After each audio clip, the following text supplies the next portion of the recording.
Hello friends, welcome back to my channel. Yes, it's Sumana's blog. আজ তো বাঙালির Valentine's day, Saraswati পুজো।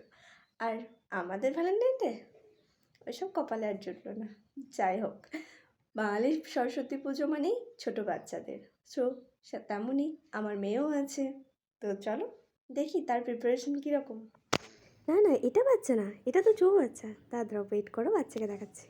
তাহলে আমি রেডি হয়ে পড়েছি। এরপর আবার কি, চলো মেয়েকে তাতে রেডি করে নিই, দেরি হয়ে যাচ্ছে, ওদিকে আবার পুষ্পাঞ্জলি দিতে হবে।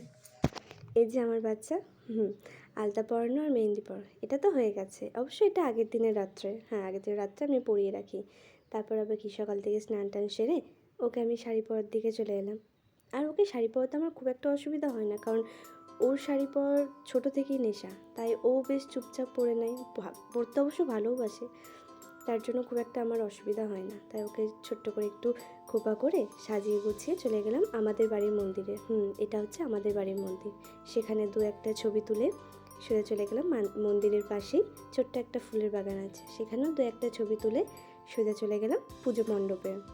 সেখানে সে ঘোরাঘুরি করে, সেখানে আমরা দুজনেই পুষ্পাঞ্জলি দিই। ব্যাস, এইটাই ছিল তো সরস্বতী পুজোর দিন। তাহলে আজ এই পর্যন্তই, দেখা হচ্ছে নেক্সট কোনো ভিডিওতে। ততক্ষণ ভালো থাকবেন, সুস্থ থাকবেন। Bye bye.